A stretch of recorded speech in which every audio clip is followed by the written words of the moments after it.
Tu fais quoi, Axel? Enfin, on est censé trouver le sujet du dernier épisode, là. Non mais attends, faut que tu vois ça, c'est trop drôle. Donc en gros, c'est une vidéo d'une dominatrice en latex qui raconte qu'elle est dans le BDSM, mais alimentaire. Hein? En fait, elle s'est rendue compte que les ustensiles de cuisine, ça ressemblait à fond à des instruments de soumission. Genre, elle fait ses aubergines, elle fouette ses tomates, elle ligote son rôti, elle écrase même sa purée. Ah, elle est persuadée que sa bouffe crève d'envie d'être mangée, du coup, elle la torture avant de la consommer. Attends, mais il y a vraiment des gens qui font ça? Vous touchez la nouille sur Salade Tout, le podcast qui cuisine le monde de la bouffe et notre société. Art de la table, secret des fourneaux, sociologie des bistrots, on vous propose de tailler un bout de gras sur ce qui se trouve dans votre assiette et tout autour. Je suis Axel Mine. Et je suis Elisabeth de Bourse. Oubliez tout ce qu'on vous a dit, parler la bouche pleine est une excellente habitude.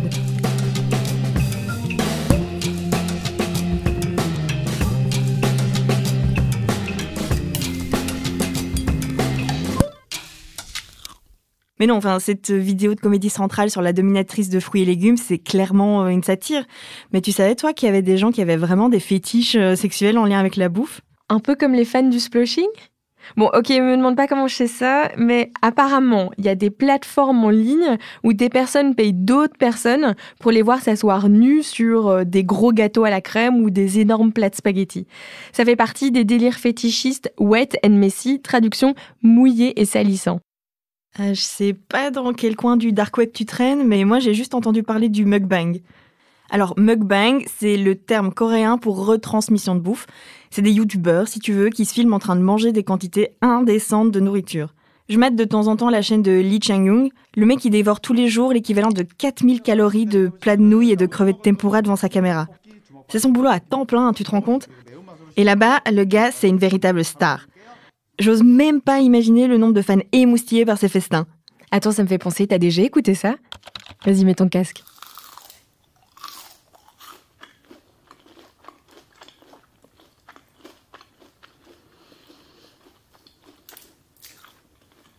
Ah, mais c'est quoi ce truc? Non mais sérieux, tu sais bien que je suis hyper misophone en plus. C'est de l'ASMR, mais avec de la nourriture. ASMR, c'est le sigle, je te le fais en VF, de réponse autonome des méridiens sensoriels. Si tu veux, c'est l'idée, pas vraiment prouvée scientifiquement, que certains sons seraient capables de t'exciter, même si ces bruits n'ont rien à voir avec le sexe. Bon, en l'occurrence, ça n'a pas l'air d'être ton cas, mais sur YouTube, il y a une vraie communauté autour de ces vidéos. Et certains youtubeurs sont devenus des gourous de l'ASMR, si tu veux. Ils enregistrent régulièrement des vidéos où ils caressent, ils lèchent, ils sucent même un micro ultra sensible. Parmi eux, il y a une catégorie un peu particulière qui fait ça avec des aliments ou des plats, et c'est, délicieusement pervers. Eh ben moi, c'est clairement pas mon truc. Non, moi je me vois plutôt dans la peau de Samantha dans Sex and the City. Tu vois quand elle attend son mec toute nue sur une table et recouverte de sushi. Par contre, j'ai fait mes petites recherches et c'est pas la série qui a inventé le concept de table à sashimi humaine. Au Japon, on appelle ça le Nio Taimori. Le truc, c'est que le corps permet de donner au sushi la température parfaite. Mais en vrai, il y a aucun restaurant japonais qui propose vraiment ce service. Là-bas, c'est clairement vu comme un fétiche et surtout une passion d'occidentaux. Je t'avoue que j'ai pas vraiment de fétiche du genre. Par contre, j'adore qu'on me prépare à manger et je mentirais si je disais que ça a pas parfois, souvent, été le point de départ d'une soirée un peu pimentée, si tu vois ce que je veux dire. Pour moi, en fait, la nourriture, ça fait clairement partie du processus de séduction. C'est comme la montée des marches avant de passer à l'acte, mais en cuisine. Tu vois, comme pour le sexe, il y a toute l'attente, la préparation, pour finir par la dégustation, ce moment qui est censé être celui du plaisir. Je crois que t'es pas la seule, hein. T'as vu comme la plupart de nos dates commencent souvent par un dîner dehors? Pour moi, l'exemple le plus sensuel, ça reste quand même ce film du début des années 60, Tom Jones.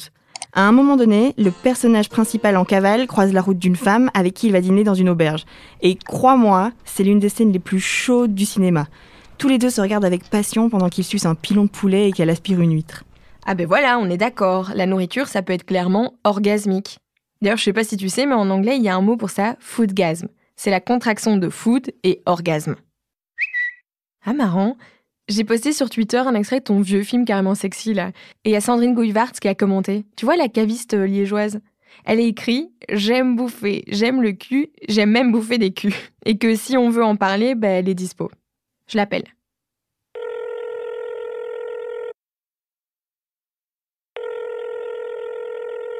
Moi, quand on me dit bouffe et sexe, Immédiatement, je pense que c'est 2 choses qui sont intimement liées, parce que ça fait partie de ma vie les 2, de toute façon. Je crois que j'aime autant, l'un que l'autre et je peux pas les dissocier. Moi, j'ai pris un pied une fois un matin, je me réveillais, j'avais envie d'un truc un peu puissant et je me suis fait une tranche de pain de campagne avec un peu de beurre et du roquefort dessus. J'étais pieds nus dans la cuisine, j'étais toute seule, j'étais tranquille. Et là, je me suis pris un pied monstrueux à manger ça. L'instant était parfait. Il n'y avait pas de bruit, à part peut-être un peu des oiseaux qui chantaient de ci, de là.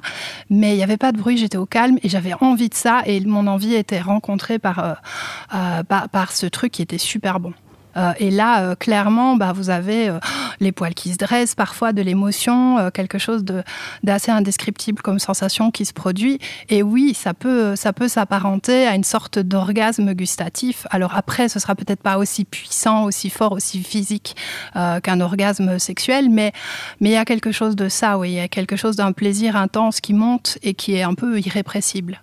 Manger une entrecôte au poivre vert avec un super verre de rouge, des frites, ça peut être un plaisir vraiment transcendant. Vraiment, vraiment. Je ne pourrais absolument pas avoir de relation, ni sexuelle, ni amoureuse, ni même amicale avec quelqu'un qui n'aime pas manger, qui n'aime pas boire, parce que je pense que ça fait tellement partie de la vie, du plaisir. Enfin, quand on mange, quand on boit quelque chose de super bon, un super vin, on se sent tellement vivant.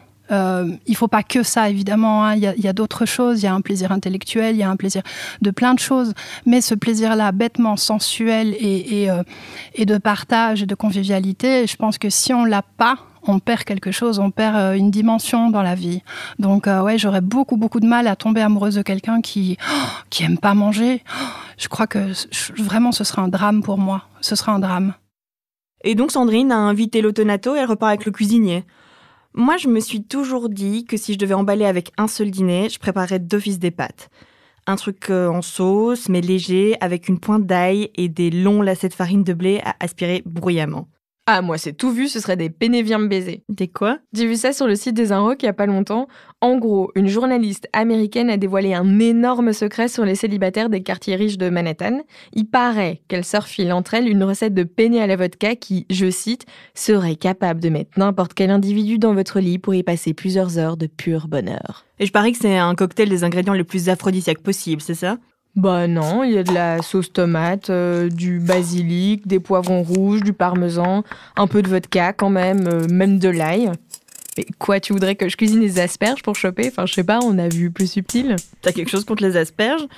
Moi, je trouve ça plutôt bien d'être direct. Et puis, il paraît que c'est aphrodisiaque, justement. Je t'ai pas demandé de cuisiner un truc à base de bananes non plus. Ça, c'est obscène. Mais t'as raison, il y a probablement moyen de faire passer le message de manière un petit peu plus discrète, comme avec un filtre d'amour, mais qui se mangerait. Et il paraît que le gingembre et le saumon, c'est imparable. Ah, mais j'ai lu un truc dans le genre, dans le livre « Même les légumes ont un sexe ». C'est la journaliste gastronomique Nathalie Ellal qui l'a écrit. Elle explique qu'on utilise ce genre d'ingrédients depuis des millénaires, en fait. Avant, par exemple, pour s'assurer que monsieur avait la tribu bien dressée comme il faut, on lui faisait consommer de la sarriette ou de la verveine. Et à madame de la cardamome qui, comme le curcuma et le gingembre, la mettait dans de bonnes dispositions. Eh ben moi, je connais les ingrédients du petit déjeuner parfait. Des œufs parce que c'est une source de vitamine B6 et que ça aiderait à rééquilibrer les niveaux d'hormones et à réguler la libido. Puis du chocolat parce que ça contient des phényléthylamines qui produisent les mêmes endorphines que pendant le sexe. Et même des flocons d'avoine qui contiennent un acide aminé qu'on utilise pour traiter les troubles érectiles. Puis tu fais ce que tu veux du reste de ta matinée. Hein. Bon, je te refile une autre recette pour le midi alors. Les spaghettis à la sessuale de Luciano Casini, un plat un peu pervers à base de pâtes et d'œufs de poisson cuits avec de l'huile, de l'ail, du bouillon, du sel et du poivre. C'est le patron du restaurant italien Racine qui me l'a refilé, mais en tout bien tout honneur. Hein. Les Italiens, ils savent quand même faire rimer al dente et sensualité. Hein. J'avais lu sur le site Munchies que le premier livre de cuisine érotique du XXe siècle avait d'ailleurs été écrit par un certain Omero Rompini, sicilien, en 1926. Note que les Italiennes aussi savent y faire. Prends les pâtes à la puttanesca. Tu te souviens, c'est notre pote Ellie qui a posté cette histoire sur mon mur l'autre jour. Comme c'est une recette super vite faite, ce serait la préférée des femmes infidèles pour faire croire à leur mari qu'elles ont passé la journée à la maison à cuisiner.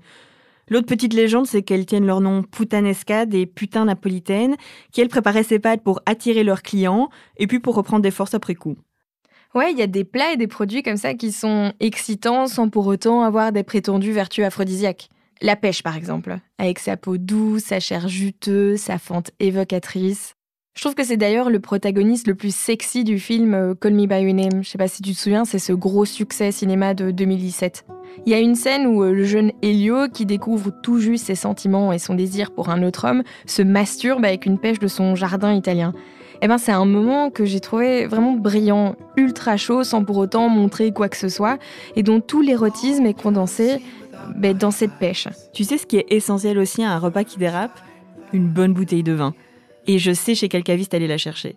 Il y a un rapport extrêmement intime et sensuel entre le vin et les gens. Déjà parce que c'est un produit de la terre, donc on ne peut pas faire plus sensuel que ça. C'est du raisin, il faut qu'il soit récolté avec amour, avec délicatesse. On le presse, on l'élève. Il y a quelque chose de très... il y a un lien qui se fait qui est très intime. Et évidemment, quand on débouche une bouteille, déjà il y a tout l'aspect touché.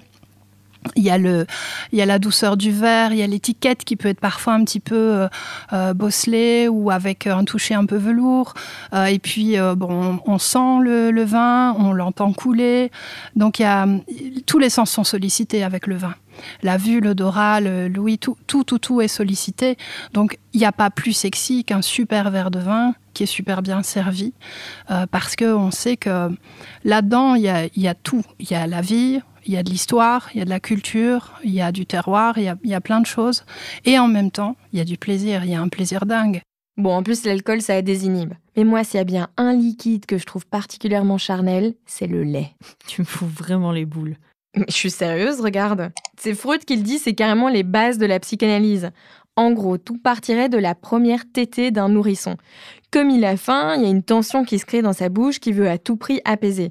C'est à ce moment-là qu'on lui donne en général le sein pour le nourrir. Mais à cet âge-là, il a aucune idée de ce que c'est. Il sait juste que prendre ce bout de chair en bouche, ça l'apaise énormément. Et surprise, en plus, il en sort du lait qui va activer ses papilles pour la toute première fois. Cette fusion, c'est un peu le plaisir originel. Ok, il y a donc un lien inconscient entre sexe et nourriture qui remonte à la naissance, mais il y a aussi une raison purement physique. Les deux actions, manger et faire l'amour, activent la même partie du cerveau, le système limbique. Du coup, être repu d'une bonne partie de jambes en l'air ou d'un menu 3 services dans son resto préféré, c'est finalement à peu près la même sensation. Mais j'aime bien ton idée de plaisir originel. Finalement, le péché originel de la Bible et les milliers de pages qui suivent, c'est à cause d'une pomme. Ouais, c'est pas par hasard qu'on dit croquer la pomme. Ça veut dire succomber à la tentation. Mais dans le genre, je sais pas toi, mais moi je préfère l'expression tremper son biscuit. Parce que je sais pas si t'as remarqué, mais on utilise quand même vraiment beaucoup d'analogies avec la bouffe pour parler de l'acte sexuel, puis de nos parties intimes. La moule, la prune, l'abricot pour parler du sexe féminin, le poireau pour celui des hommes, les miches pour les fesses, la fameuse gâterie. Je sais pas par quoi on est le plus obsédé en fait, par le cul ou par ce qu'on mange. Puis c'est pas que dans la langue. Pour représenter tout ça, on aime bien les images alimentaires. Le fameux emoji aubergine, c'est quand même l'exemple le plus actuel. Mais au 19e siècle, en fait, on pouvait se faire renier par tout son milieu pour avoir osé peindre une huître dans la main d'une femme, tellement certains aliments sont connotés sexuellement. C'est James Ensor qui en avait fait les frais à l'époque avec sa peinture La mangeuse d'huîtres. Une jeune femme, probablement sa sœur, à 2 doigts d'avaler un mollusque dans un salon typique de la petite bourgeoisie. Ça avait fait un tollé parce que l'huître a la réputation de stimuler le désir sexuel tout en symbolisant l'organe génital de la femme. Tu le vois le malaise homophobe de l'époque là ? Ah ouais, quand même. Bon, aujourd'hui, à l'inverse, il y a un tas d'artistes, des femmes d'ailleurs souvent, qui utilisent des aliments pour faire passer un message féministe sur le sexe. J'en ai découvert un paquet dans l'émission d'Arte Trax. Il y a la photographe Maisie Cousins, la peintre et sculptrice Chloé Wise, le travail de Stéphanie Sarli, tu sais, cette femme qui masturbe des fruits. Attends, elles sont sur Instagram ces filles ? Faut absolument que je les follow. Ça t'intéresse ? Parce que j'étais voir l'expo d'une artiste belge l'année dernière qui a travaillé sur quelque chose d'un peu similaire. Elle s'appelle Annabelle Sounier. Tu veux qu'on la Skype ? Ça s'appelle If. C'est un peu la version anglaise de si. Si jamais vous aviez le sexe opposé, littéralement l'organe sexuel opposé, qu'est-ce que ça donnerait dans le monde végétal ? Donc c'est la personne elle-même qui pose nue avec l'attribut végétal dans le lieu de son choix.